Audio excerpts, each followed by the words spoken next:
Bismillahirrahmanirrahim. Assalamualaikum warahmatullahi wabarakatuh. Sebelum saya lanjutkan, perlu saya jelaskan dulu, ini saya pakai kopiah seperti ini, biasanya di Muhammadiyah itu nggak ada tradisi. Saya sebenarnya hanya ingin membedakan saja, supaya antara ustadznya dengan jamaahnya itu tidak sama. Gitu. Jadi saya pakai imamah produksi Turki ini. Kalau saya pakai songkok pasti banyak yang sama kan? Jadi terpaksa saya pakai imamah model luar negeri biar berbeda. Alhamdulillahirrabbilalamin, arsala rasulahu bilhuda wa dinil haq liyudhirahu ala dini kullih walau karihal kafirun. Ashhadu an la ilaha illallah wa ashhadu anna muhammadan abduhu wa rasuluh. Allahumma salli ala Muhammad wa ala alihi Muhammad, amma ba'du. Bapak Ketua Pimpinan Cabang Muhammadiyah Brangsong, Pak, yang saya hormati, para alim ulama, para guru, ustadz, Bapak Ibu sekalian. Ini kayaknya banyak ibu-ibunya ya. Yang saya muliakan, yang saya hormati, alhamdulillah pada siang hari ini saya bersama istri berkesempatan untuk hadir di Kendal. Saya sudah sebulan yang lalu sampai hari ini belum sampai di rumah karena pindah-pindah tempat, pindah kota. Kemarin di Solo, Surakarta, Boyolali, dan sekarang ada di Kendal yang sangat indah ini. Kemarin saya diajak makan lauk bandeng, rasanya berbeda kalau saya bandingkan bandeng Jakarta. Jadi bandeng di sini itu masih original, Ibu.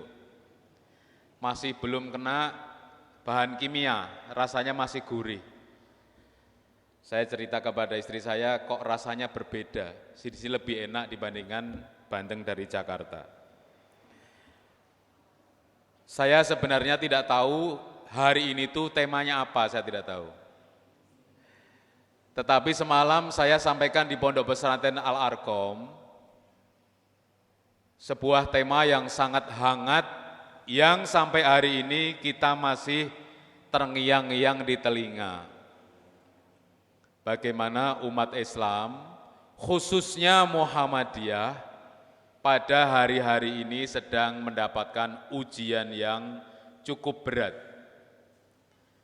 Ujian itu bukan karena berbuat kesalahan, tetapi sebaliknya Muhammadiyah itu sedang mendapatkan, kalau saya bilang, pujian dan juga ujian. Gara-gara membela Siono, almarhum Siono, tahu Bu ya ceritanya Bu ya? Yang belakang tahu ya? Gara-gara membela Siono demi kemanusiaan, sebagian masyarakat memuji Muhammadiyah karena berani mengambil alih tugas pemerintah, tugas polisi. Tugas apa? Yaitu mengotopsi jenazah salah satu umat Islam yang terzolimi. Baru kali ini ada rumah sakit yang berani mengotopsi, rumah sakit itu swasta. Biasanya yang ngotopsi itu rumah sakit negeri atau setidaknya rumah sakit Polri. Tapi kali ini yang ngotopsi itu rumah sakit Muhammadiyah, ki wani banget Muhammadiyah ki. Ada yang bilang ini hebat, tapi ada yang bilang ini kurang ajar. Jadi ada dua versi, ada yang memuji, ada yang memaki. Ada. Bagi Muhammadiyah tidak ada untungnya, karena sejak zaman Ahmad Dahlan itu, dulu Pak Ahmad Dahlan pakai topi seperti ini, Bapak mungkin lupa ya. Ahmad Dahlan seperti ini topinya, pakai ubel-ubel seperti ini. Tapi kalau sekarang pakai jadi aneh, nggak tahu kenapa. Pak R. Farudin juga pakai, cuma taplak di ubel-ubel di sini, mirip juga. Sejak Ahmad Dahlan mendirikan Muhammadiyah, maka dunia pun sudah mencurigai. Katanya Muhammadiyah itu dekat dengan Wahabi, katanya begitu. Sampai sekarang. Jadi anak-anak muda Muhammadiyah ini sayangnya yang hadir kok tampaknya lebih banyak yang tua ini.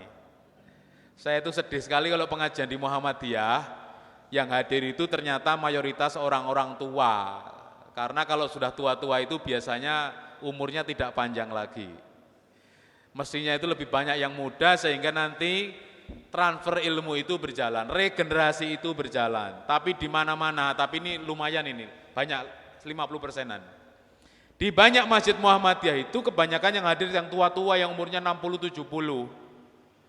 Sebenarnya sudah mau meninggal tapi masih dikasih bonus umur sehingga masih bisa hadir di masjid. Mestinya yang muda-muda ini yang harus datang pada pengajian yang akan datang. Sehingga nanti kalau yang tua seperti saya meninggal, yang melanjutkan itu sudah ada. Sejak Muhammadiyah lahir tahun 1912, sudah dituduh sebagai organisasi, kalau sekarang bahasanya radikal, katanya keras. Sebenarnya keras apa tidak sih Pak Muhammadiyah itu? Enggak kan, kalau keras kan bunuhin orang kira-kira. Atau nutup-nutup gereja gitu kan keras itu. Enggak kok, Muhammadiyah juga enggak. Muhammadiyah itu kenapa disebut Wahabi? Karena dulu memang ketika Ahmad Dahlan belajar ke Mekah, ke Timur Tengah sana, memang banyak mendapatkan ilmu yang berhimpitan dengan yang namanya Muhammad ibnu Abdul Wahab. Maka orang barat menamakannya Muhammadiyah, terpengaruh oleh ajaran Wahabiyah. Padahal Wahabi itu nama bapaknya, itu bukan nama Muhammadnya. Muhammad ibnu atau bin Abdul Wahab. Lah kok namanya Wahabi, mestinya itu namanya Muhammadiyah. Wong yang disebut itu Muhammad ibnu Abdul Wahab, seperti saya Mustafa bin Nahrawardaya, itu Mustafa bin Nahrawardaya. Nahrawardaya itu nama bapak saya. Mustafa nama saya. Kenapa kalau Muhammad ibnu Abdul Wahab kok disebut Wahabiyah, mestinya Muhammadiyah toh? Kan begitu. Jadi orang barat itu keliru. Keliru. Sejak dulu namanya Abdul Wahab ini, Muhammad Abdul Wahab ini, ilmu pekerjaannya itu selalu memusuhi hal-hal yang bertentangan dengan Al-Quran dan hadis. Tidak hanya di sini, di Mekah sana juga banyak orang nyembah kuburan zaman dulu. Banyak orang masih pakai kemenyan itu berdoa di bawah-bawah pohon zaman dulu. Di Mekah pun zaman dulu juga banyak aliran. Maka dulu sebelum ada Abdul Wahab ini, namanya sholat 5 waktu itu, di Mekah itu juga dibagi menjadi 5 waktu. Jadi sholat Isya, Maghrib, Duhur dan seterusnya itu dibagi 5 sesuai mazhabnya. Jadi yang pertama Hanafi dulu sholat Maghrib, setelah itu Hambali, setelah itu Syafi'i dan seterusnya. Sampai 5 waktu, 5 kali. Itu di Mekah itu, di masjid di sekitar Ka'bah dulu. Maka oleh Muhammad ibnu Abdul Wahab lalu dipersatukan, ya bekerja sama dengan Bani Saudi. Dipersatukan, wong kita kok sholat kok berpecah belah, mbok bersatu. Akhirnya yang kelima mazhab itu kemudian disatukan dalam waktu seperti sekarang ini. Jadi kalau naik haji ya jadi satu, sholat Isya, Maghrib, Subuh ya jadi satu, imam satu. Kalau dulu imamnya 5, lalu disatukan. Itu sudah biasa zaman dulu, zaman bahula. Jadi perpecahan itu bukan hanya zaman sekarang, zaman dulu juga pecah, lalu dipersatukan. Itu sejarahnya. Mengapa Muhammadiyah dekat dengan Wahabi? Karena sama-sama menentang syirik. Kalau sekarang bahasanya TBC. Masih ingat singkatan TBC Pak ya? Itu musuhnya sama. Maka siapapun kelompok, siapapun organisasi yang menentang TBC ini, sejak dulu sampai sekarang, pasti akan dimusuhi oleh kelompok tertentu. Kelompok tertentu itu siapa? Yang melakukan TBC itu. Lalu supaya kita berpecah belah, yang suka TBC dengan yang tidak suka TBC diadu-adu. Oleh siapa? Orang barat, karena mereka suka Indonesia nanti berpecah belah seperti yang ada di Timur Tengah. Sunni Syiah pecah belah. Seperti itu. Tapi di Indonesia alhamdulillah sampai hari ini belum terjadi adanya pecah belah gara-gara firqoh, gara-gara aliran seperti yang terjadi sekarang di Timur Tengah, ada ISIS misalnya. Tidak sampai ke sana. Kalau Muhammadiyah berhasil mempertahankan seperti hari ini, rukun-rukun saja seperti ini, maka tidak akan terjadi perpecahan. Maka tadi bagus, tadi bacaan Ustadz tadi, wa'atasimu bihablillahi jami'a wala tafarraqu. Kita harus berpegang teguh pada tali Allah, tidak boleh bercerai-berai. Inna hadza siratal mustaqima fattabi'u subulan fatafarraqu bikum an sabilil. Ini adalah jalan menuju Allah, menuju Islam, dan jangan beralih dari jalan ini. Kalau sampai beralih dari jalan Islam, maka akan terpecah belah, menjauhkan dari Allah. Jadi intinya adalah persatuan. Sayangnya itu di Muhammadiyah, ini mohon maaf kadang-kadang, perpecahan itu justru terjadi di level-level kecil, kepengurusan, menjelang muscap, menjelang musda, kadang-kadang berpecah belah. Kalau di Klaten Bapak Ibu sekalian, itu ada solusi yang bagus. Ketua PCM menikahkan anaknya dengan bendahara PCM. Sekretaris menikahkan anaknya dengan ketua umumnya, dengan sekretarisnya. Jadi persatuan di organisasi itu kuat karena anaknya saling menikah. Itu solusi yang bagus itu. Nah, kalau di sini bisa dipraktekkan juga bagus. Putranya Pak Syekh Syukiri dinikahkan dengan anak sekretarisnya. Lawong bagaimana menikah, silaturahmi saja kurang. Berkunjung saja kurang kok mau menikahkan anaknya. Sangat susah di Muhammadiyah itu. Orangnya pada sibuk sendiri, jadi antar anaknya tidak kenal. Jangankan sama pengurus, apalagi antar Muhammadiyah sama MTA berkelahi, MTA sama HTI berkelahi, sama MMI berkelahi. Sering terjadi di Jakarta itu. Hanya karena perbedaan pandangan. Ayolah bersatu, lupakan itu. Karena kalau kita bersatu, itu banyak golongan luar yang mengincar kita. Banyak yang mengincar kita. Oleh karena itu kasus Siono kemarin itu adalah salah satu bentuk bagaimana Muhammadiyah itu mencoba bangkit, membuktikan kepada umat Islam se-Indonesia bahkan sedunia, Muhammadiyah bisa menjadikan perekat seluruh elemen Islam. Gara-gara kasus Siono Pak, ini saya informasikan. Mungkin Bapak Ibu sudah tahu ya kasusnya, termasuk hasil otopsi sudah tahu ya. Sudah di media sudah ditulis. Siono dijemput pada tanggal 8 oleh Pak Polisi Densus 88. Ada Pak polisi di sini? Ada, tapi mungkin berbaju batik atau berbaju putih nggak kelihatan. Kadang-kadang menyamar jadi orang Islam. Dijemput, katanya dia teroris. Tapi katanya teroris itu setelah meninggal, sebelum meninggal itu nggak disebut teroris, dijemput baik-baik habis sholat maghrib di Masjid Al-Muniroh, Klaten di Cawas. Saya juga Klaten, tetangga saya. Beliau Siono itu orang baik-baik, tidak ada tetangganya yang mengatakan bahwa dia orang yang jahat maupun terlibat dengan terorisme. Yang tetangga ketahui, Siono ini hanyalah seseorang yang berjihad membangkitkan umat Islam di Pogung, di daerah situ, untuk menghidupkan suasana Masjid Al-Muniroh, karena di sekitar masjid yang kecil itu berdiri 3 gereja yang sangat besar. Jadi Siono mencoba menghalangi program murtadisasi.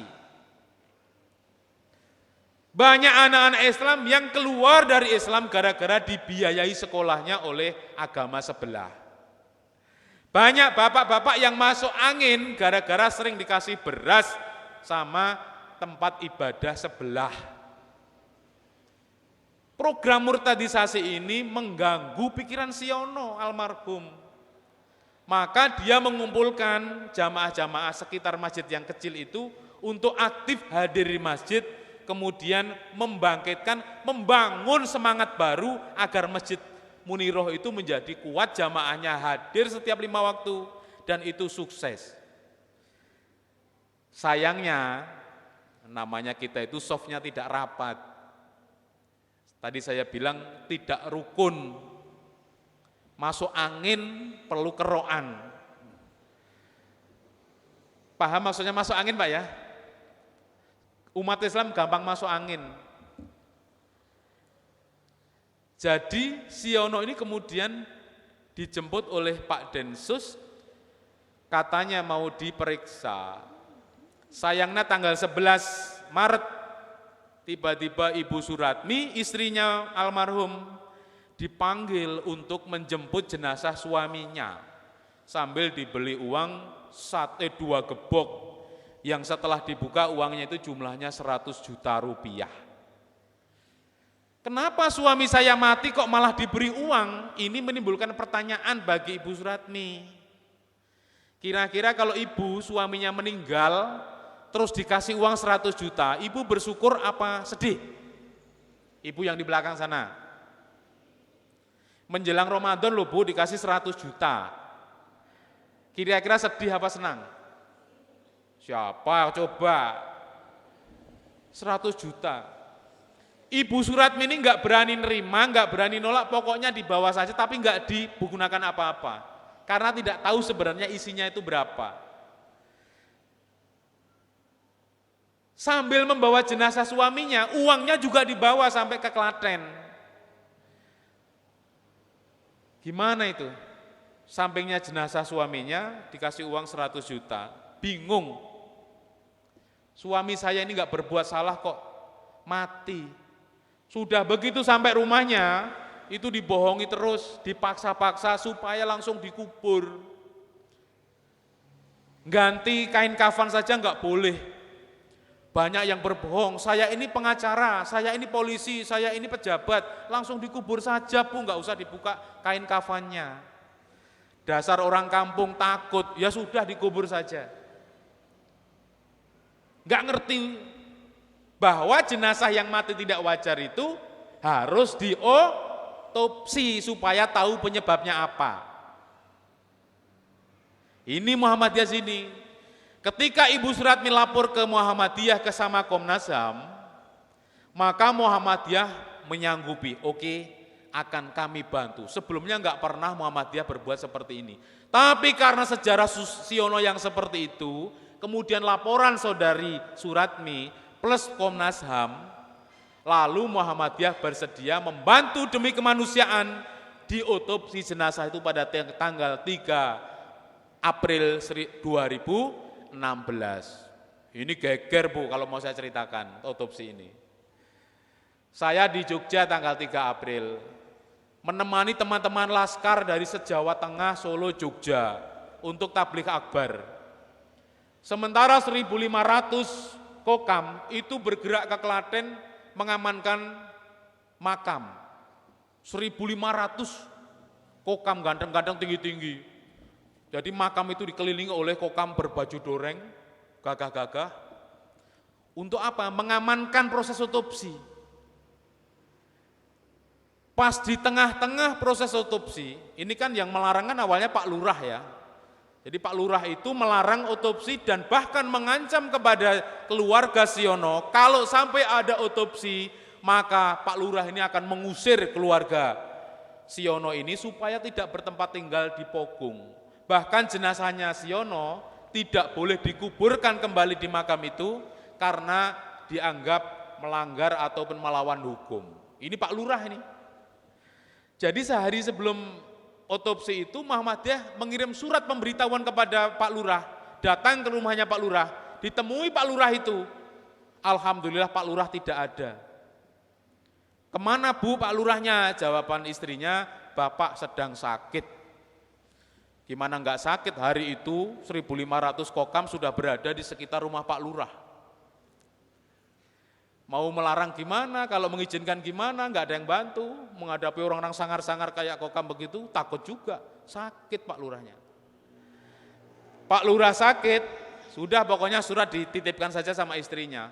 Tiba-tiba ada 60 brimob datang berbaju hitam-hitam dengan senjata lengkap. Apa Kokam takut? Tidak, ini jihad di jalan Allah, tidak menakutkan bagi Kokam dan Muhammadiyah dalam rangka mengamankan otopsi. Enggak terjadi apa-apa. Hebat Kokam ini. Di sini ada Kokam apa tidak, Pak? Ada ya, tapi hari ini kayaknya enggak ada hadir ini. Tadi malam ada, saya hitung ada 20-30 Kokam. Sementara ada ribuan, sekitar 4.000, 5.000 laskar yang lain, itu berkumpul di Jogokarian, di Masjid Jogokarian Jogja. Kalau enggak kita pisah ini ke Jogja, mereka akan ke Klaten semuanya, mungkin terjadi perang berkelahi. Itu tidak kita inginkan, maka kami pisah menjadi dua, yang Kokam, khusus Kokam ada di tempat otopsi, lainnya kami ajak pengajian di Jogokarian, saya yang isi. Menegangkan itu. Tapi alhamdulillah selama 6 jam, 7 jam proses otopsi selesai. Nah, awalnya itu ditolak sama polisi, jangan otopsi dulu, tunggu, saya akan mengirimkan satu dokter kami dari Semarang. Ini Kapolri nelpon ke Klaten. Nah, dikirimlah salah satu dokter dari Semarang, dokter forensik. Lah kebetulan, ini dilalah ya, ini bahasa Jawanya, dilalah. Pak Gatot sebagai ketua tim dokter forensik dari 9 dokter Muhammadiyah, nanya kepada Polri, siapa dokter yang dikirim itu? Saya tunggu. Oh, namanya dokter ini. Nah, begitu disebut namanya, Pak Gatot bilang, itu murid saya. Ya sudah, nggak apa-apa ke sini. Namanya murid ketemu dengan gurunya ketika bekerja, kira-kira kikuk apa tidak kira-kira? Kikuk, nggak enak, nggak nyaman gitu. Yang ngetuani otopsi ini adalah dosennya. Masa murid mau menolak atau membantah? Tidak mungkin. Ini dilalah karena kersane Gusti Allah, kata orang Jawa. Jadi otopsi selesai dan kemarin baru diumumkan tanggal 11 April, hari Senin atau Selasa saya lupa, di Komnas HAM. Bapak Ibu mungkin sudah baca dari internet atau melihat di TV. Almarhum Siono ini mati bukan karena diumumkan waktu jenazahnya pulang itu. Waktu jenazahnya pulang kan diumumkan bahwa Siono itu mati karena benturan di belakang kepala. Karena apa? Katanya karena berkelahi. Apa mungkin Densus itu berkelahi dengan terduga teroris? Kayaknya enggak deh. Biasanya Densus itu kan ganas ya. Melawan pasti ditembak mati, enggak mungkin berkelahi di mobil gelut, enggak mungkin kayaknya. Jangankan berkelahi, terduga kan diborgol, dia bergerak sedikit saja, dikira dia mau melempar bom, tembak kepalanya dulu. Biasanya begitu. Tetapi dikatakan Siono ini tewas karena berkelahi di mobil dengan Densus. Ya enggak percayalah, masa seperti itu, tipikalnya Densus enggak seperti itu. Kalau pencuri motor mungkin berkelahi di mobil, tapi kalau terduga teroris kayaknya tidak. Biasanya kalau terduga teroris, tembak kakinya dulu baru dibawa. Karena dia dianggap bahaya. Tapi Siono ini enggak. Dijemput baik-baik habis sholat maghrib. 2 Densus baik-baik sambil telepon, yuk ikut kita, yuk ikut baik-baik kok. Artinya dia sebenarnya tidak ada tuduhan apapun saat itu. Sayangnya setelah otopsi diumumkan, matinya karena tertusuk dadanya oleh patahan iga. Iga ini patah, ada 4-5 patahan, kemudian yang tulang tengah ini menancap ke jantungnya Siono. Meninggallah dia. Dan di belakangnya, di punggung itu ada bekas trauma kalau dalam bahasa dokter, tapi semacam ada tekanan, bekas tekanan di tembok atau batu, benda keras. Kemungkinan besar Siono ini sedang diinjak-injak atau ditendang pakai benda tumpul atau ditekan dengan benda keras sampai patah banyak tulang iganya sehingga menusuk pada jantungnya menyebabkan dia meninggal dunia dengan sangat sadis. Apakah ada perlawanan? Otopsi itu menerangkan tidak ada perlawanan. Karena kalau ada perlawanan maka di tangan ini, saya lama sekali Pak jadi wartawan kriminal, sudah biasa mendampingi proses otopsi, saya juga hafal sekali. Kalau ada perlawanan itu, di tangan ini ada trauma, ada luka. Karena melawan, di sini ada luka. Mungkin di sini ada luka-luka kecil, di sini ada baret-baret. Siono ini bersih sekali. Kakinya juga bersih, telapak kakinya. Jadi kesimpulannya nggak ada perlawanan. Itu saya bocorin tentang ilmu kedokteran. Kalau di sini ada dokter mungkin paham tentang ilmu ini. Kalau saya dulu sebagai wartawan karena sering melihat saking hafalnya, tahu kalau orang melawan itu mestinya ada luka-luka di tangan maupun telapak kaki. Atau biasanya di kukunya ini ada bekas cakaran. Tapi ini enggak ada Pak Siono ini. Jadi hasil otopsi tidak sama dengan hasil pengumuman Pak Polisi. Kira-kira lebih percaya pengumuman mulut atau hasil otopsi Pak? Otopsi. Lah sudah begitu, ada yang tidak percaya dengan hasil otopsi, katanya ini rumah sakitnya rumah sakit Muhammadiyah. Kok menyepelekan Muhammadiyah? Pak Presiden saja itu percaya kepada rumah sakit Muhammadiyah. Anaknya melahirkan, lahirnya di mana? Muhammadiyah Solo rumah sakit. Pak Presiden saja percaya kepada rumah sakit Muhammadiyah. Pak Jokowi kan Raka Buming itu kan anaknya lahir ya di situ lahirnya, enggak di rumah sakit negeri. Lah kok ini ada Bapak Humas yang tidak percaya kepada hasil otopsi yang dikeluarkan oleh dokter dari rumah sakit Muhammadiyah, kualat itu nanti Pak. Betul, setelah beberapa hari mengatakan tidak percaya kepada hasil otopsi, dia sekarang dicopot itu Pak, namanya Pak Anton Carlian itu. Dipindah ke Sulawesi sana. Saya bilang kualat, itu bukan bahasa Muhammadiyah, kalau Muhammadiyah nggak ada istilah kualat, bahasa Jawa itu. Banyak yang seperti itu. Maka dengan langkah Muhammadiyah ini menambah keyakinan mereka, nih Muhammadiyah ini radikal. Karena membantu teroris, teroris yang mana? Siono belum disidang di pengadilan kok sudah dituduh sebagai teroris, yang mengatakan teroris seharusnya pengadilan, bukan manusia. Manusia yang bekerja sebagai hakim di pengadilan. Ada aturannya negara Pancasila ini. Muhammadiyah bukan orang-orang bodoh. Ya kalau yang bukan Muhammadiyah silahkan orang bodoh atau istilahnya goblok katanya anak, kalau Muhammadiyah tidak. Punya ilmuwan kedokteran, punya ilmuwan astronomi, punya ilmuwan lain-lain, banyak. Jadi kalau hanya soal ngotopsi itu pekerjaan sehari-hari di rumah sakit Muhammadiyah. Jangankan rumah sakit Muhammadiyah, di rumah sakit apa itu RSBH tadi itu saya lewat itu, paling juga bisa kok otopsi. Enggak usah Muhammadiyah. Jadi itu bukan pekerjaan yang sulit. Yang di mana-mana, yang di semua negara yang disebut otopsi itu adalah untuk mencari penyebab kematian seseorang. Tapi tiba-tiba dalam kasus Siono ini dikatakan tidak bisa katanya. Enggak bisa, malah menuduh yang membantu Siono berarti teroris, dikatakan begitu. Nah, bayangkan kalau saat ini Muhammadiyah sedang pecah. Alhamdulillah ketika membantu Siono ini Muhammadiyah sedang bersatu. Tidak ada perbedaan pendapat tentang si Siono. Coba kalau Muhammadiyah Solo lagi nggak rukun sama Muhammadiyah Pusat. Muhammadiyah Solo menolak otopsi itu, ngeri toh. Alhamdulillah tidak terjadi. Semua guyub rukun, bersatu membantu keluarga Siono yang sedang didera musibah. Saya kemarin barusan telepon kepada Ibu Suratmi.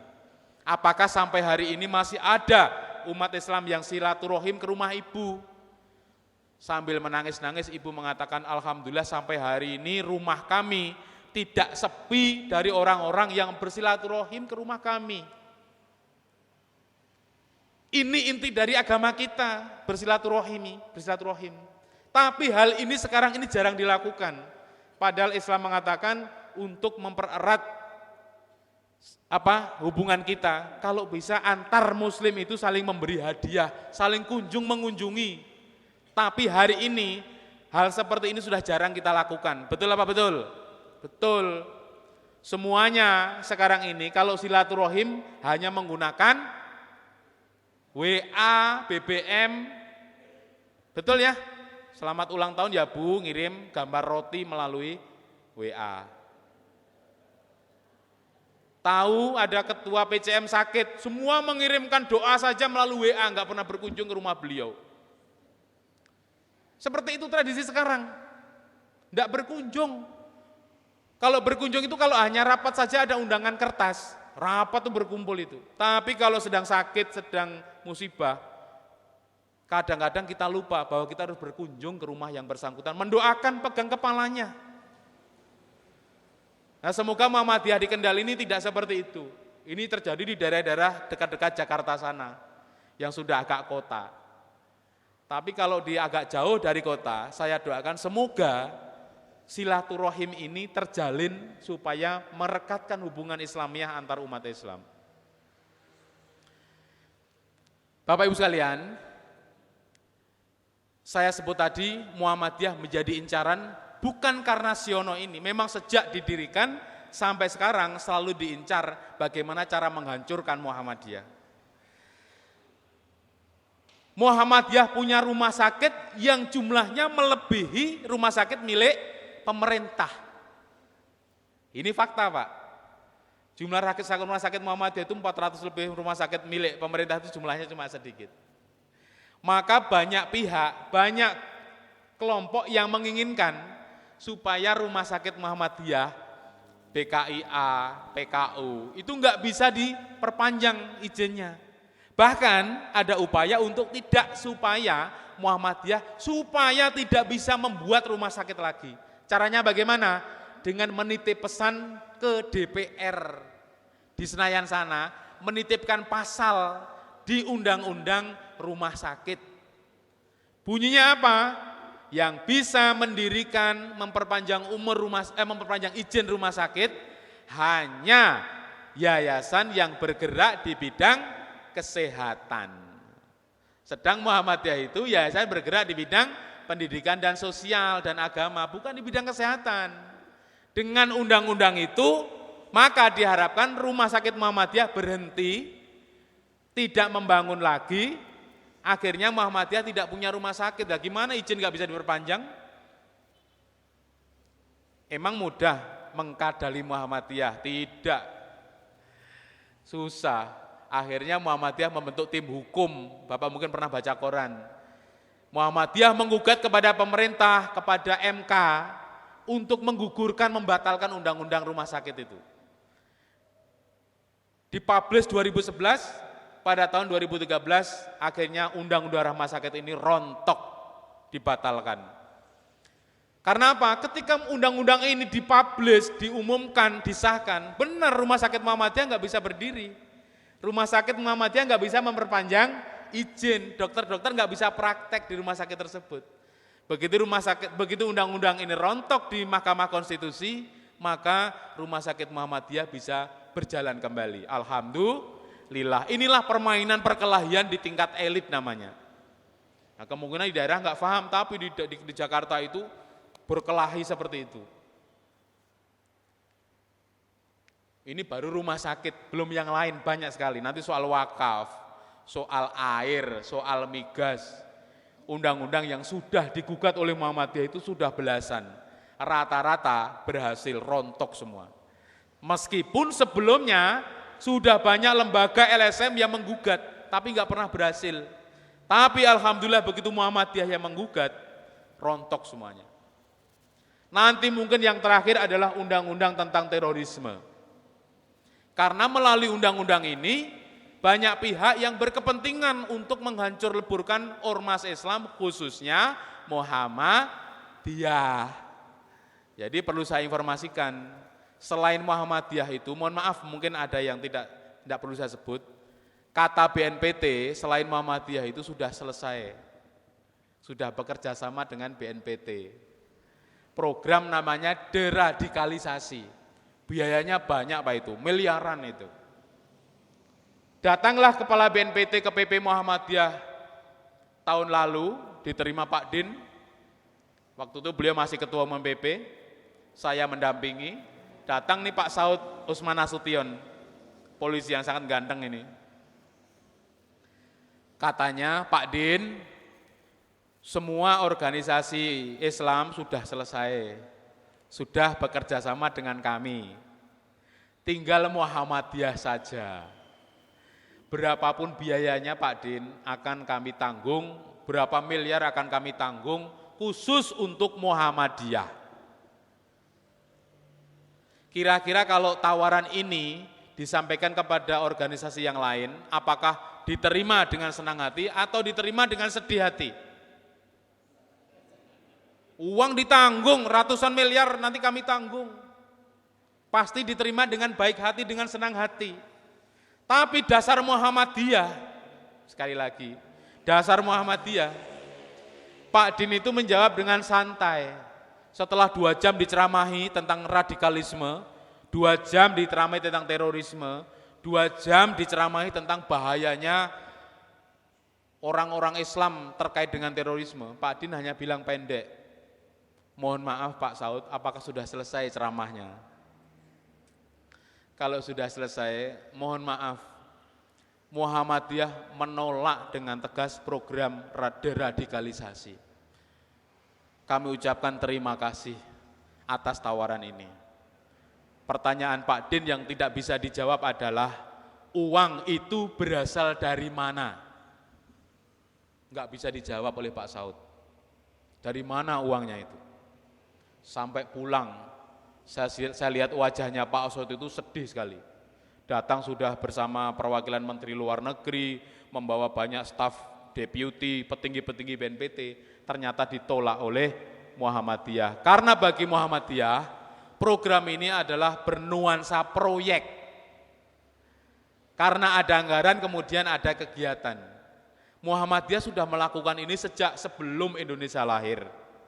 Indonesia lahir tahun 45, Muhammadiyah lahir 1912. Bahkan belum BNPT belum ada, Polri belum ada, Pak Saud belum lahir, Pak Ansat Bai belum lahir, Muhammadiyah sudah berjuang demi negara ini. Kok tiba-tiba mengajari Muhammadiyah tentang deradikalisasi? Saya sudah bosan ngomong di TV One soal deradikalisasi. Pulanglah Pak Saud, ditolak. Pak Haidar Nasir Ketua Umum baru menyatakan hal yang sama, menolak dengan tegas program deradikalisasi.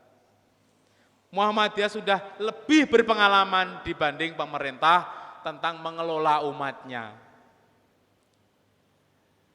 Diobok-obok Pak kita itu, pesantren-pesantren diobok-obok. Siapa yang ngobok-obok? Nanti ada jawabannya.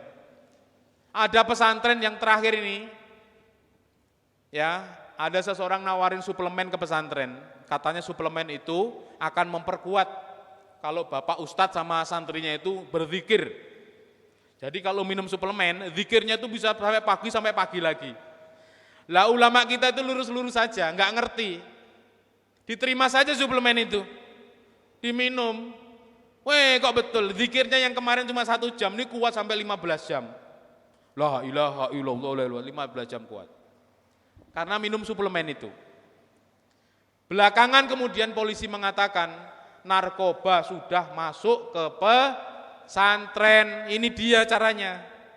Kira-kira Bapak kalau ditawarin suplemen, bukan ngaku narkoba loh di masjid ini, Pak Sugiri tawarin suplemen, Pak Sugiri kalau minum suplemen ini, Pak Sugiri bisa lari sepanjang 50 kilo tanpa berhenti.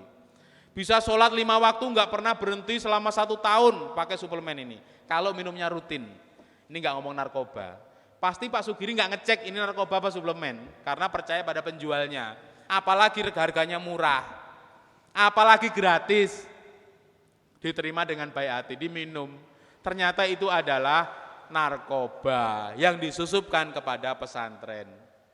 Nggak ngerti ulama kita itu kan biasanya cuma ngaji doang di masjid, ya kan?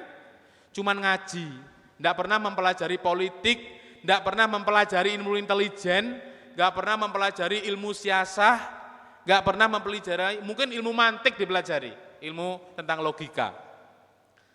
Tapi apakah Muhammadiyah melajari ilmu-ilmu ini? Kayaknya tidak deh. Suatu saat kalau nggak hati-hati, nggak waspada, masuklah para penyusup, para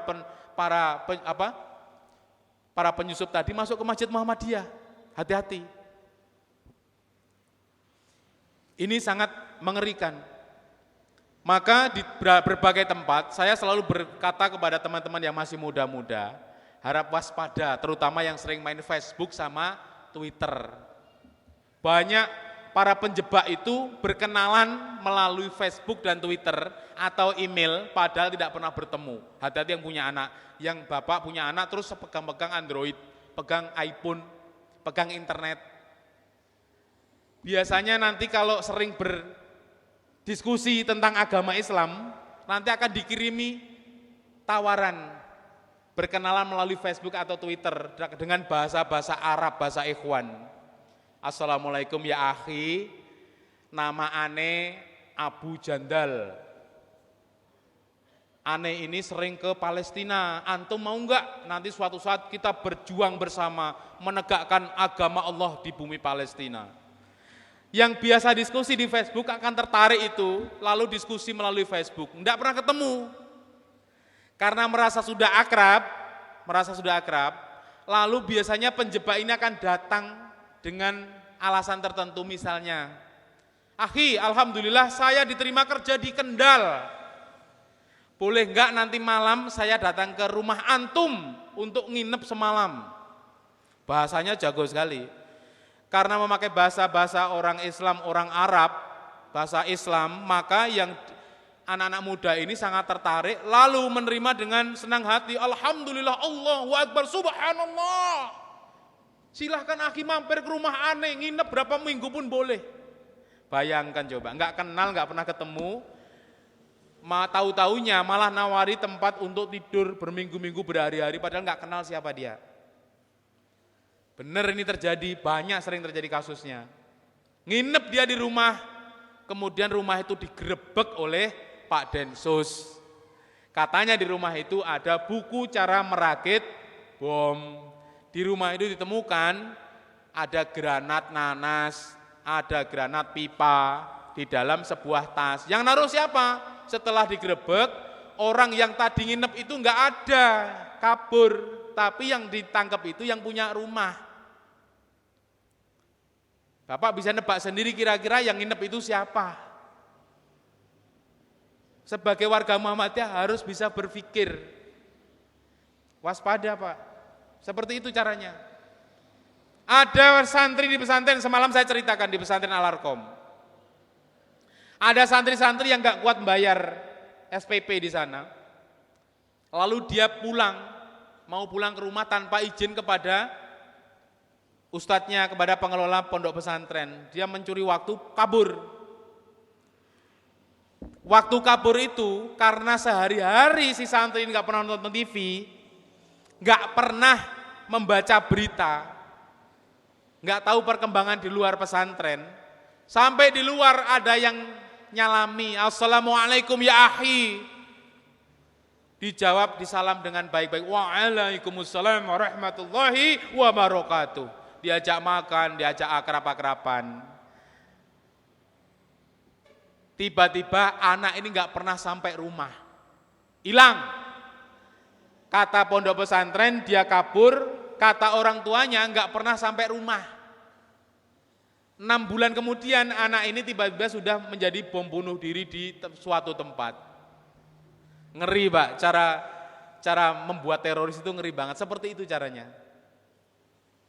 Mungkin ada yang bertanya, siapa orang-orang yang menjemput itu? Jawabannya berat sekali Pak, di antaranya ada 2. 1, mereka adalah benar-benar teroris. 2, mereka adalah bagian dari kelompok yang membuat teroris, tapi bukan teroris. Yang mereka adalah menginginkan supaya teroris itu selalu ada, agar program memberantas teroris itu selalu ada anggarannya. Jawablah sendiri siapa mereka, ada 2. Ada yang ketiga contohnya, lebih ngeri lagi nih Pak, ini mohon diperhatikan hati-hati. Anak-anak yang sudah terjebak seperti ditangkap tadi, lalu ditahan di lembaga pemasyarakatan, ditahan 15 tahun misalnya, atau 5 tahun, waktu mau keluar udah selesai masa tahanannya, di dalam itu dikompori sama oknum-oknum, nanti kalau keluar dari penjara jangan pulang ke rumah. Karena kalau pulang ke rumah itu biasanya akan ditolak oleh masyarakat, akan dimusuhi oleh masyarakat, tidak bisa nyari pekerjaan, dikompor-kompori di dalam. Maka karena sudah terbrainwash seperti itu, ketika pulang keluar dari pintu penjara, dia nggak pulang ke rumah. Tahu-tahu sudah ada yang menjemput pakai mobil, jemput aja, masukin mobil. Hilang, tahu-tahu 3 bulan kemudian sudah menjadi bom bunuh diri. Sayangnya masyarakat itu hanya mendapatkan informasi siapa pelaku, motifnya apa, itu hanya dari satu sumber Pak namanya, dari Humas. Media-media Islam yang memberitakan kejadian yang sesungguhnya dibredel dengan berbagai alasan. Akhirnya yang bisa mengumumkan itu kalau enggak Humas adalah media-media sekuler. Media Islam ditutup sama pemerintah, bagaimana mau mengumumkan yang sebenarnya? Seperti Siono ini di Klaten. Keluarganya enggak boleh bercerita kepada wartawan, suruh tanda tangan bahwa tidak akan menggugat kepada Polri. Suruh tanda tangan untuk tidak mengotopsi. Dipaksa. Gimana itu coba? Orang desa dipaksa kayak gitu, ya takut. Ya sudah. Sesuai keinginan oknum-oknum tersebut. Ini yang terjadi pada negara kita tentang terorisme. Indonesia sedang dilanda namanya fobia, Islamofobia. Apa Islamofobia itu? Umat Islam ditakut-takuti dengan agama Islam. Non-Muslim ditakut-takuti dengan agama Islam. Aneh ini. Jadi banyak orang-orang kita itu kalau ketemu dengan sesama Muslim kadang-kadang nggak saling sapa karena apa? Saling curiga. Tapi memang dibuat seperti itu. Di masjid-masjid di sekitar Jakarta itu banyak terjadi. Nitip kotak amal, tulisannya bantuan untuk Palestina, dikasih bendera Palestina. Banyak. Tapi akhir-akhir ini banyak penipuan juga. Kalau ada yang nitipin seperti itu, saya minta kepada jamaah masjid untuk minta KTP penitipnya. Jangan mudah percaya.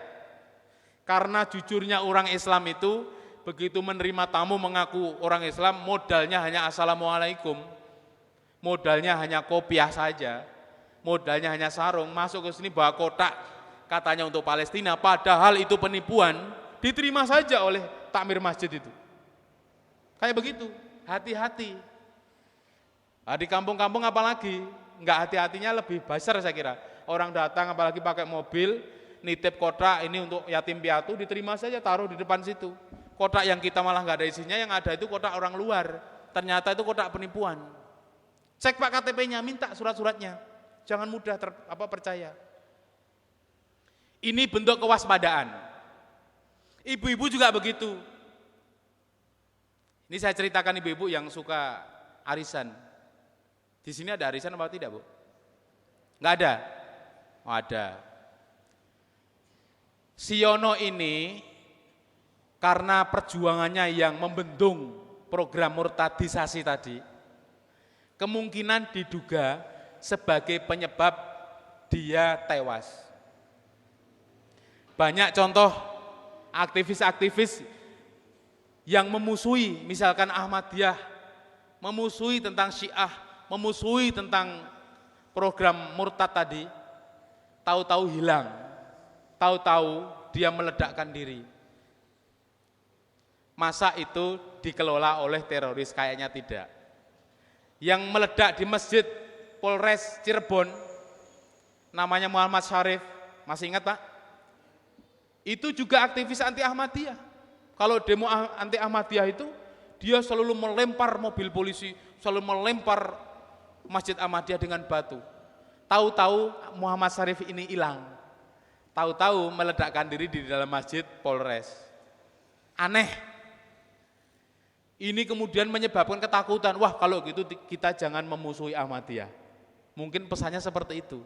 Kalau gitu jangan seperti Siono, memusuhi program pemurtadan. Jangan-jangan pesannya seperti itu. Ngeri. Tapi dengan pengajian hari ini, saya memang ditugaskan untuk sosialisasi. Kita boleh waspada tapi enggak boleh curiga. Beda nih dua ini, waspada tapi enggak boleh curiga. Masjid kita ini berbeda dengan tempat ibadah orang lain. Beda ya, kalau di gereja itu orang-orangnya itu saja yang masuk ke gereja. Kalau masjid ini siapapun boleh masuk masjid. Siapapun, enggak pernah dilihat KTP-nya ya. sholat maghrib, orang mau ke Jakarta, Jakarta sana apa sana? Mau ke Jakarta, mampir sholat duhur, diterima, baik-baik, nggak ditanya KTP-nya. Orang mau ke Surabaya, mampir ke sini naik mobil plat L, sholat asar, jamaah, diterima dengan baik di sini. Masjidnya terbuka. Itulah kebaikan kelebihan orang Islam. Masjidnya boleh untuk siapa saja asal dia muslim. Bahkan orang non-muslim pun, kalau dia bisa baca basmalah, assalamualaikum, masuk ke sini duduk, nunut tidur pun kadang-kadang nggak ada yang curiga, nggak ada yang mengetahui kalau dia non-muslim. Inilah hebatnya orang Islam. Maka wajar kalau banyak anak-anak muda yang tertipu hanya gara-gara modal salam dan salaman tadi, kemudian menjadi teroris. Karena saking baiknya orang Islam, saking hebatnya orang Islam tidak bersuudzon, selalu berprasangka baik. Maka ketika Muhammadiyah mengamalkan Al-Maidah ayat 2, wa ta'awanu 'alal birri wa taqwa wa la ta'awanu 'alal itsmi wal 'udwan, orang-orang menganggap ini sebagai hal yang aneh. Ini kan tolong-menolong dalam kebaikan toh, tapi banyak yang menganggap ini aneh. Muhammadiyah itu ngapain begitu-begituan? Loh, ini kan memang berjihad dalam kebaikan. Kok dianggap aneh? Bapak Ibu, sering saya sampaikan di berbagai masjid, dakwah kita seperti pesawat terbang. Ada sayap kanan, ada sayap kiri. Kalau pesawat itu hanya satu sayap, maka dia tidak bisa terbang. Burung apa itu? Di sini burung apa yang paling dikenal? Burung bapak. Burung maksudnya burung beneran. Oh, burung merpati. Burung merpati juga punya dua sayap. Kalau sayapnya satu, maka burung dara itu, burung merpati nggak bisa terbang. Dakwah Islam juga ada dua. Ada amar ma'ruf di kanan, ada nahi munkar sebelah kiri. Mengajak kepada kebaikan, kemudian mencegah pada kemungkaran. Ini harus imbang. Kalau enggak imbang, salah satunya tidak ada, maka akan timpang, akan jatuh dakwah itu. Kalau mencegah orang mabuk namanya nahi munkar apa? Amar ma'ruf. Nahi munkar, karena dia akan berbuat kemungkaran, kita cegah. Judi togel, melarang judi togel, orang jual togel, itu adalah nahi munkar. Tapi ngajak orang untuk sholat ke masjid, ngajak orang dalam kebaikan, itu adalah amar ma'ruf. Muhammadiyah harus bisa, kader Muhammadiyah harus bisa menyeimbangkan ini. Kalau belum bisa menyeimbangkan, harus bisa kerjasama dengan ormas yang lain. Nah, saya naik malas-malas, kalau malas-malas, ya udah amar ma'ruf Muhammadiyah, nahi munkar FPI saja. Kalau malas-malas, ya udah, dia udah biasa. Ada orang pelacuran di hotel, belum nikah, di hotel berdua, digrebek, ya sudah tugas mereka, nahi munkar. Jual miras, nah biasanya FPI berani-berani itu. Nah semoga nanti Muhammadiyah juga suatu saat kalau melihat seperti itu enggak mendiamkan. Karena di beberapa kota saya tanya, kenapa ini pada diam semua melihat kemungkaran? Saya tanya itu, jawabannya pakai dalil juga. Orang Islam itu pinter-pinter. Kenapa kalian pada diam? Katanya, mangkana yu'minu billahi wal yaumil akhir. Apa? Wa ya'kul khaira aul yasmut. Katanya lebih baik diam kalau tidak tahu apa-apa daripada salah ngomong. Pada diam semua, ada kemungkaran, dia malasanya dalil yang salah. Bergerak Pak, kalau kita diam diinjak-injak, mending kita bersuara supaya mereka diam. Nah, kita itu diinjak-injak di mana-mana, diam semua. Diam semua, banyak yang diam semua. Cuma dimodali 100.000 tanda tangan izin pendirian gereja. Akhirnya sekitar masjid dikelilingi oleh gereja-gereja. Kalau perlu, pengurus masjid dibiayai oleh gereja, digaji oleh gereja, ada seperti itu. Halaman masjid, pagarnya itu dibangun oleh Romo, ada. Tempat wudhu dibangun oleh Romo, ada. Lucu kalau dipikir itu. Jadi orang Islam dihidupi oleh non-muslim, padahal negara ini mayoritas muslim. Nah Bapak Ibu sekalian, ini fakta, ini kenyataan yang harus kita hadapi. Bapak-bapak dan ibu-ibu, pertama, Harus hati-hati kalau kita memiliki anak. Tolong mereka sering diajak-ajak ke masjid, bukan dibiarkan main di tempat video game.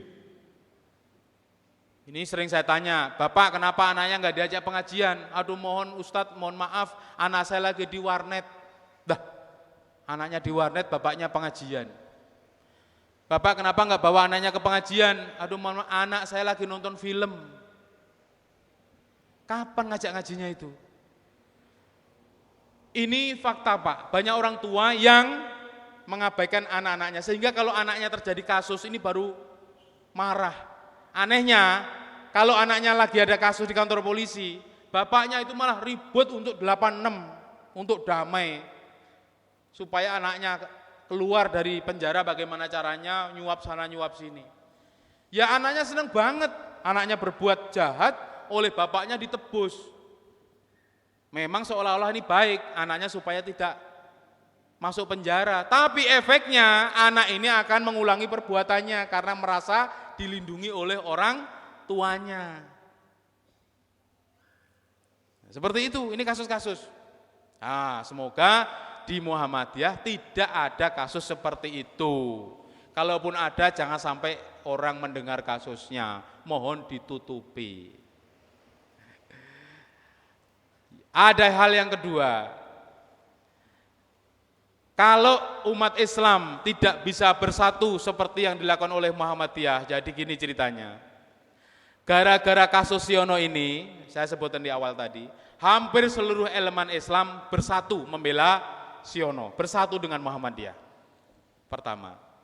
Yang kedua, hikmah dari kasus Siono, banyak sekali umat Islam yang melakukan amal jariah yang semula itu tidak pernah terjadi.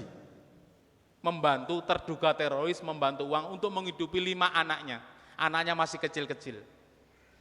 Bayangkan bapaknya nggak ada, mati, lalu anaknya siapa yang ngurus? Ternyata hikmahnya, banyak sekali orang-orang yang datang ke rumah Bu Suratmi membantu apapun, rumah. Banyak yang menawarkan rumah. Uang sampai hari ini ngalir terus. Itu hikmahnya. Tapi jangan berdoa kemudian banyak-banyaklah kasus seperti Siono. Jangan, ini sudah terpilih. Bapak pun kalau suruh jadi Siono juga nggak mau kan, dibawa sehat-sehat, pulang jadi jenazah, kira-kira mau apa tidak? Juga nggak mau. Siono ini sudah orang-orang terpilih. Bahasa Arabnya Al-Mustafa. Jadi tidak bisa orang-orang mengajukan diri supaya saya seperti Siono, itu harus dibangun dari kecil. Banyak kasus masjid tidak ada kader mudanya, khususnya Muhammadiyah, lalu masjid itu hilang, direbut oleh penduduk setempat yang tidak punya sertifikat, gara-gara tidak ada warga Muhammadiyah yang mengisi masjid. Saya jadi khawatir, ini sudah banyak kasusnya Pak. Masjidnya bagus-bagus, isinya nggak ada, ini alhamdulillah banyak sekali ini. Pengajian rutin ada Pak ya? Alhamdulillah, umur panjang masjid ini akan berkah. Di kota-kota mulai sepi Pak, ini saya bocorin nggak apa-apa, ini untuk kritik, untuk kita hati-hati. Masjid Muhammadiyah bagus, isinya nggak ada, tapi yang hidup di sekitar ini bukan Muhammadiyah, akhirnya dikuasai, masjidnya hilang. Banyak mulai seperti itu. Saya jadi ingat hadis Rasulullah yang mengatakan, salah satu ciri kiamat, ciri kecil dari kiamat itu adalah banyak dibangun masjid dimewah-mewahin tapi tidak ada isinya. Jangan sampai Muhammadiyah mendorong hadirnya hari kiamat lebih cepat. Satu, banyak masjid dibangun tapi kosong isinya. Ini tidak termasuk mewah masjid ini. Alhamdulillah isinya banyak, berarti pimpinan cabangnya jalan. Ciri pertama. Ciri kedua, banyak orang bercerai. Betul apa tidak? Jadi kalau kiamat sudah dekat itu, kata Rasulullah itu, banyak orang bercerai, nggak pandang umur, nggak pandang usia. Tua muda pada cerai. Nggak malu-malu, di kantor pengadilan agama itu banyak orang berkelahi, laki perempuan itu adalah mau bercerai. Bapak sering ke pengadilan agama apa tidak? Jangan. Tapi sekali-kali lihatlah di pengadilan agama. Banyak itu laki-laki perempuan pada mencaci maki di halaman itu. Mereka itu dalam proses bercerai. Kalau bapak akan bercerai, ya silakan lihat saja di pengadilan agama itu, bagaimana cara mereka itu pada mencaci maki itu. Suaminya, calon bekas suaminya mencaci maki pada calon bekas istrinya, dan seterusnya. Itu di suasana di pengadilan agama itu. Satu, membangun masjid nggak ada isinya. Dua, banyak orang bercerai. Yang ketiga, banyak orang membunuh sesama manusia itu sudah hal biasa. Lihat di koran, lihat di TV, ya ada bapak membunuh anaknya, istri membunuh suaminya, ada orang membunuh orang, bapak membunuh anaknya sudah hal yang biasa, nggak takut lagi. Betul Pak ya? Membunuh seperti hal biasa. Masih banyak lagi ciri yang lain. Nggak usah saya sebut, Bapak sudah hafal. Maka Bapak Ibu sekalian jangan mempercepat kiamat itu. Tolong ini dipertahankan suasana majelis ilmu seperti ini. Saya dapat kabar katanya setiap pagi ada pengajian minggu pagi. Teruskan itu. Sekali-kali ada pengajian turba, lanjutkan. Hari libur, tapi hari kerja bekerja seperti biasa. Muhammadiyah sekarang ini berubah, akan bangkit, tidak sama dengan periode yang lalu. Dengan kepemimpinan baru Pak Haidar Nasir, kita akan bangkit dengan semangat baru. Jika dulu menginternasionalisasi zaman Pak Din, maka Pak Haidar Nasir ini akan mengembalikan suasana ini menjadi religiositas. Maka saya kalau berceramah di masjid di luar Jakarta, saya selalu pakai kopiah, biar seperti syekh.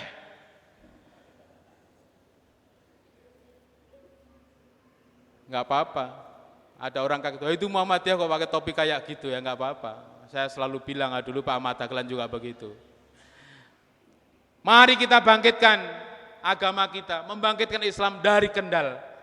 Karena peneliti Barat mengatakan, salah satu ketakutan mereka sekarang ini di dunia ini diatur dengan peradaban Barat, Pak. Peradaban itu apa? Tata aturan di dunia ini, termasuk baju. Jadi saya ini berbaju dengan ala Barat, ala Amerika karena memakai jas dan baju seperti ini. Katanya begitu. Kalau Bapak pakai baju seperti beliau ini, berarti ini adalah budaya Arab, kata mereka. Apalagi pakai imamah seperti ini, wah itu Wahabi. Sekarang ini dunia termasuk Indonesia diatur dengan aturan Barat. Semua seperti Barat. Betul Pak ya? Aturan Islam sangat sulit di sini, kecuali syariat-syariat yang ringan-ringan kita bisa, tetapi yang berat-berat sulit. Memilih pemimpin yang seiman sulit kadang-kadang. Kita diatur dengan peradaban Barat. Kata para ahli di Barat, udah ribuan tahun lalu mengatakan bahwa nanti suatu saat kira-kira tahun 2050 sampai 2070 dunia ini akan dikuasai oleh orang Islam. Mereka takut sekali Pak, itu penelitian mereka, dihitung dari orang nikah, orang melahirkan dan seterusnya, banyaknya gereja dijual di luar negeri, dijual kepada orang Islam jadi masjid, banyak orang jadi mu'alaf setelah peristiwa bom di Amerika 9/11. Maka diprediksi nanti kira-kira 2050 sampai 2070, peradaban ini, orang Islam di dunia ini akan menguasai bumi. Jadi 10 orang yang jalan itu, 9 diantaranya adalah orang Islam. Nah ini tahun 2050. Bapak masih, saya kira sudah meninggal, saya pun juga sudah meninggal, tahun 2050. Insya Allah. Akan berganti, lah mereka takut sekali. Bagaimana caranya supaya tidak berganti? Maka mereka membuat isu terorisme itu. Supaya orang takut masuk Islam, supaya orang ragu sebagai orang Islam. Lalu orang Islam tidak bertambah-tambah, tetapi stagnan. Itu cara mereka. Supaya orang Islam tidak bertambah, akhirnya prediksi itu tidak terbukti. Itu menurut otak mereka. Tapi penulis buku namanya Scott Hart namanya mengatakan tidak mungkin ini bisa dihambat. Salah satu cara menghambat supaya peradaban tidak berganti kepada Islam, maka kita harus menghambat orang naik haji ke Mekah.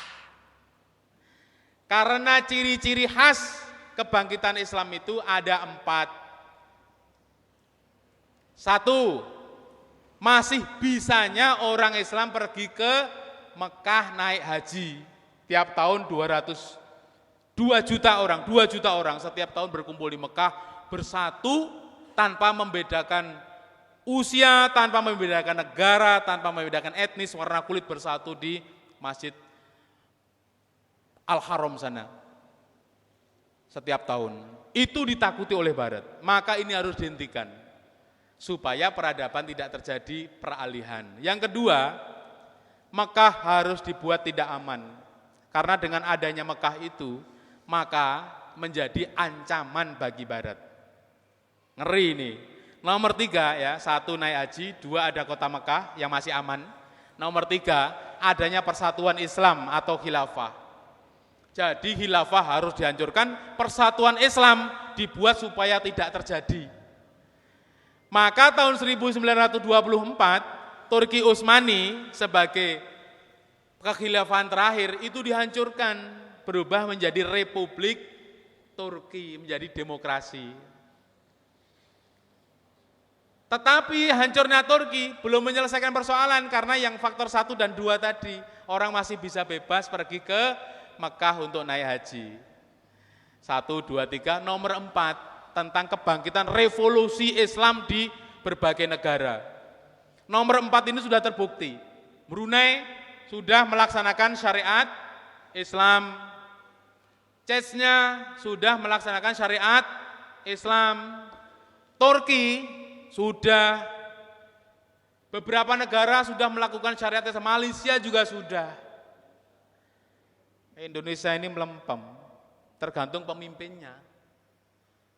Nah, gimana pemimpinnya itu umroh cuma sehari, memakai baju muslim cuma kalau ada pengajian, jilbab copot pasang, susah. Iya, kalau saya punya istri ya saya wajibkan jilbab setiap hari. Bukan kalau pas berkunjung ke negara Islam pakai jilbab, pas pengajian pakai jilbab, pas sholat pakai jilbab, begitu enggak sholat menemui tamu asing dicopot jilbabnya.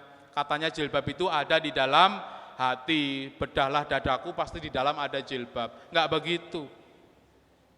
Nah, 4 inilah yang ditakuti oleh Barat. Saya ulangi lagi, 1, orang naik haji.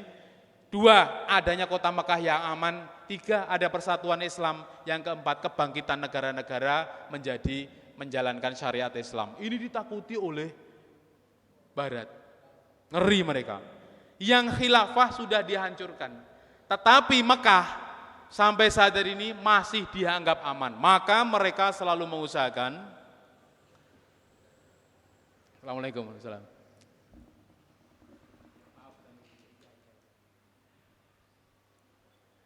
Mohon maaf saya mendahului, bukan Bapak terlambat tapi saya yang mendahului. Maka banyak pihak yang menginginkan Mekah itu tidak aman supaya orang seluruh dunia itu tidak melakukan ibadah haji ke Mekah. Alasannya macam-macam. Dulu pernah dilempar granat oleh jamaah Iran. Tapi alhamdulillah Mekah itu masih dijamin keamanan oleh Allah Subhanahu wa taala. Tidak meledak granat itu. Dibuat kecelakaan antar jemaah haji saling tabrakan. Siapa biang keladinya? Lagi-lagi orang Iran. Alhamdulillah ketangkep orangnya. Insya Allah Mekah akan aman. Sekarang sedang diperkuat, Mekah itu dibangun supaya kuat. Ini yang saya maksud kenapa Muhammadiyah tadi selalu dikaitkan dengan Wahabi. Karena memang Saudi Arabia itu negaranya memberlakukan Wahabiyah, politik Wahabiyah. Mereka tidak suka kepada TBC itu, sama persis dengan Muhammadiyah. Jadi kalau ada masjid, ada makam yang banyak disembah-sembah oleh masyarakat, kemudian ditutup makam itu. Kalau ada gedung disembah-sembah oleh turis, maka gedung itu kemudian ditutup untuk umum. Tapi kan orang barat kemudian mengatakan, ini menghancurkan situs. Tapi Muhammadiyah berbeda, Muhammadiyah itu enggak menghancurkan seperti itu, berbeda dengan Wahabi. Muhammadiyah apa pernah menghancurkan makam? Enggak pernah. Apakah pernah menumbangkan makamnya Mbah siapa yang disembah-sembah? Enggak pernah. Muhammadiyah lebih luas. Memang bersentuhan tetapi tidak sama dengan Wahabi. Maka tadi saya ulangi lagi, dari 4 hal tadi sampai sekarang banyak kelompok negara kepentingan di barat itu yang menginginkan Mekah tidak aman karena memang salah satu faktor persatuan umat itu ada di Mekah ketika ibadah haji. Bagi mereka sangat mengerikan. Tetapi sudah dimulai, Pak. Orang umroh sudah dimulai untuk ditakut-takuti. Umroh sekarang diperketat karena ada ketakutan mereka bergabung dengan ISIS. Udah dimulai proses-proses untuk menakut-nakuti orang pergi ke Timur Tengah. Maka tahun lalu ketika saya bersama dengan 10 kawan dari Indonesia mengantar bantuan dari rakyat Indonesia ke perbatasan Turki dan Suriah, saya ikut ditangkap oleh densusnya Turki itu. Padahal kami ini mewakili Indonesia, resmi dilepas oleh DPR, diantar ke bandara oleh forrider mobil DPR sampai di Turki, ditangkap juga sama densusnya sana. Karena memang antar negara Islam ini dibuat tidak rukun. Ya pernah lihat di TV 10 WNI ditangkap oleh Turki, ya itu salah satunya saya itu. Begitu itu saya telepon Pak Jaksa Agungnya Turki itu. Bapak saya ini tugas resmi ada surat diplomatinya. Kok saya ditangkap? Nah, begitu Jaksa Agung datang pakai forrider juga nemui saya dengan bahasa Turki, saya terjemahkan. Oh, saya kenal Anda, saya yang sering di TV One itu.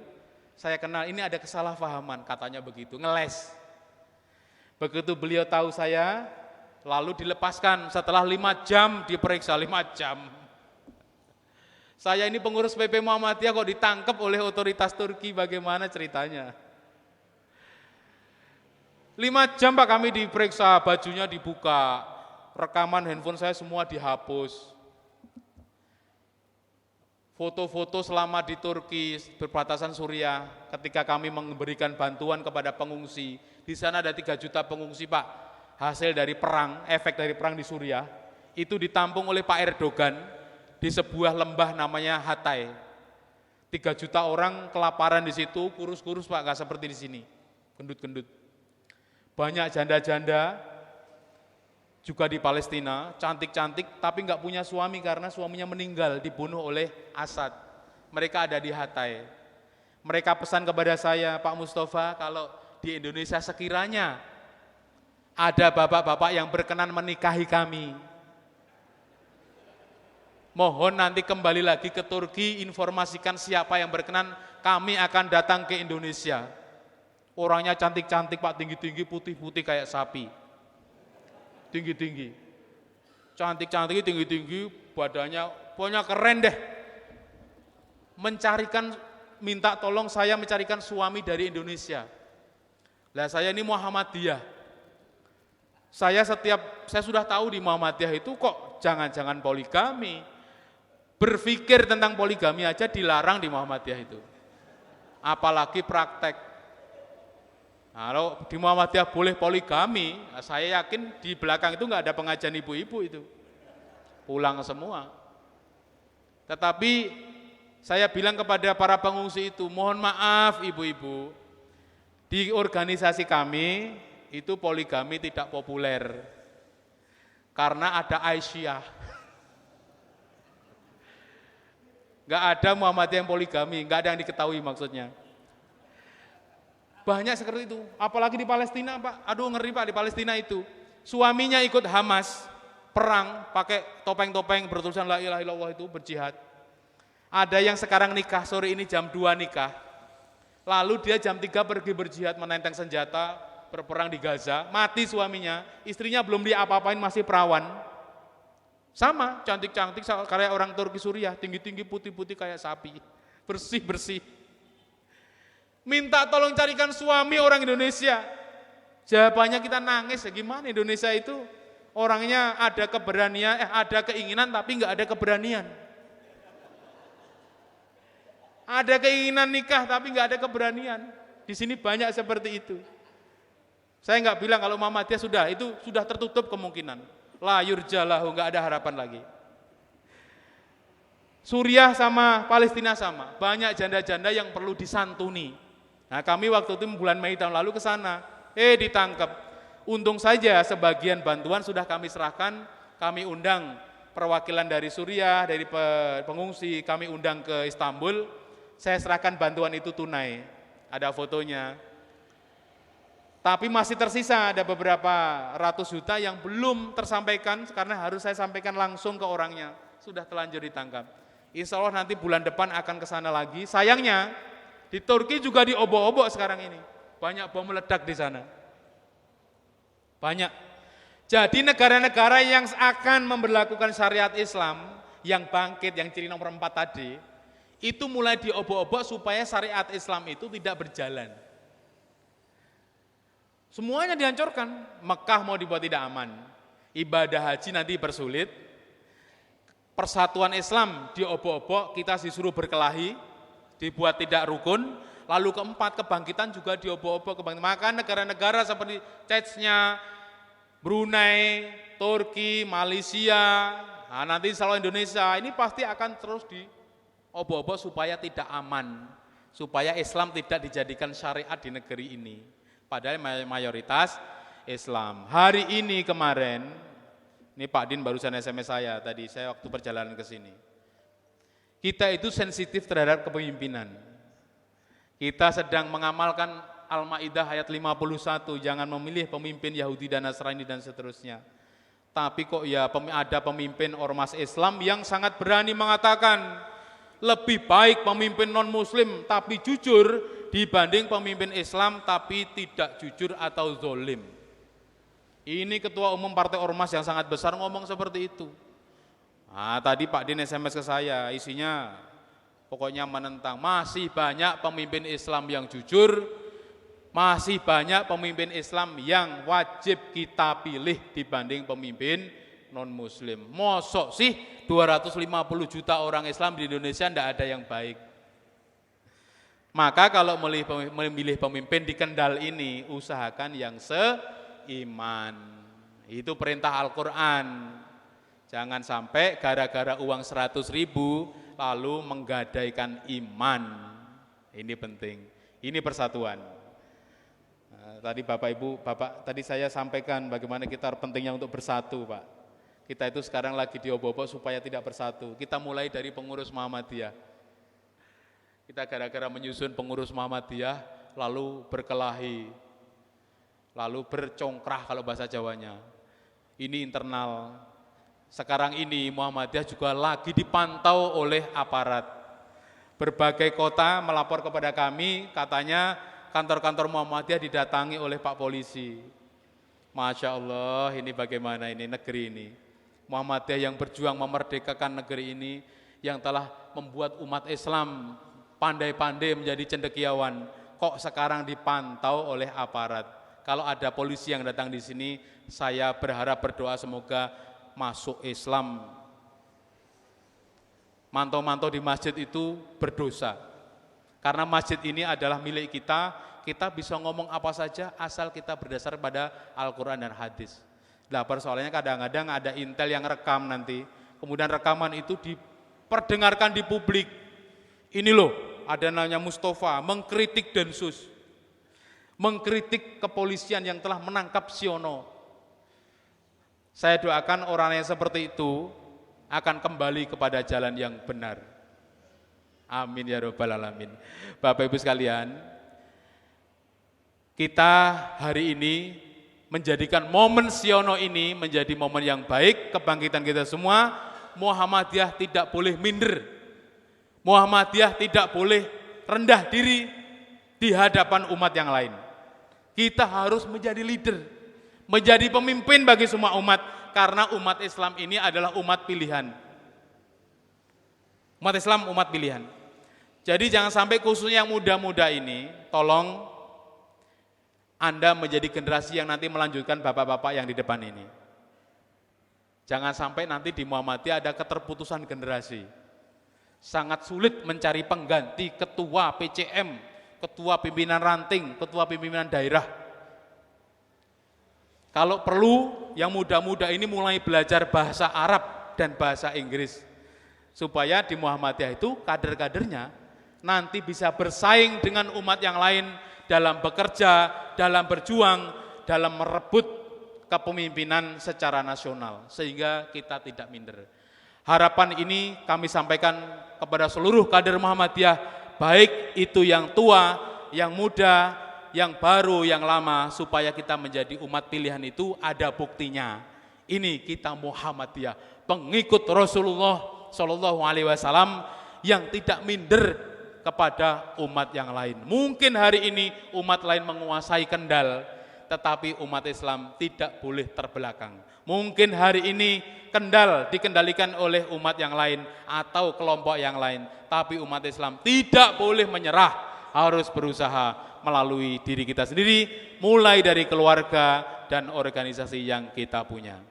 Akhirnya, boleh nanti ada dialog, saya tutup dulu pengajian ini. Kalau ada kesalahan minta maaf, karena kebenaran itu hanya dari Allah Subhanahu wa Ta'ala. Demikian Bapak Ibu sekalian, terima kasih. Assalamualaikum warahmatullahi wabarakatuh.